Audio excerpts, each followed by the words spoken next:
কদর যেন মিস না হয়। 21, 23, 25, 27, 29 নাকি খালি 27?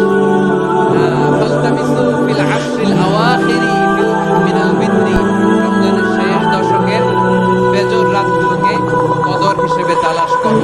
রমজানের সবচেয়ে দামি সময়। বিষ্ণু বলেন, মান হুরিমা খাইরাহা ফাকাদ হুরিম, যে কদর মিস করলো সে সব মিস করলো, হি ইজ দ্য লুজার। আচ্ছা বলেন, এই বরকতের মাসে আমরা কি লুজার হতে চাই না গেইনার হতে চাই? ইন্না আনজালনাহু ফি লাইলাতিল কদরি ওয়া মা আদরাকা মা লাইলাতুল কদর, লাইলাতুল কদরি খায়রুম মিন আলফি শাহর। লাইলাতুল কদরি খায়রুম মিন আলফি শাহর, হাজার মাসের চেয়েও সেরা। 1000 মাসে হয় 83 বছর 4 মাস। 83 বছর 4 মাস টানা ইবাদত করলে যেই সওয়াব, কদরের রাতে ইবাদত করলে অতটুকু সওয়াব আপনি পাবেন, আল্লাহ সেটা বলে নাই। আল্লাহ বলে তার চাইতে বেশি সওয়াব দিয়ে আপনার আমলনামা ভরে দিবে কে?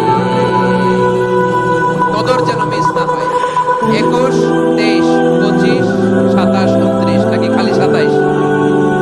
ফালতামিসু ফিল আশরিল আওয়াখিরি মিনাল বিদ্রি, রমজানের শেষ দশকের ফজর রাতগুলোকে কদর হিসেবে তালাশ করো। আল্লাহর হাবিব সাল্লাল্লাহু আলাইহি ওয়াসাল্লাম শেষ 10 দিন টানা ইবাদত করতেন, টানা ইবাদত। ইদা জাআল আশরু আহিয়াল লাইলা আইকাদা আহলা ওয়া জাদ্দা ওয়া শাদ্দাল মিজার, সারা রাত জেগে ইবাদতের নজির নবীজির নাই, শুধু রমজানের শেষ দশক ছাড়া। সুবহানাল্লাহ বলেন।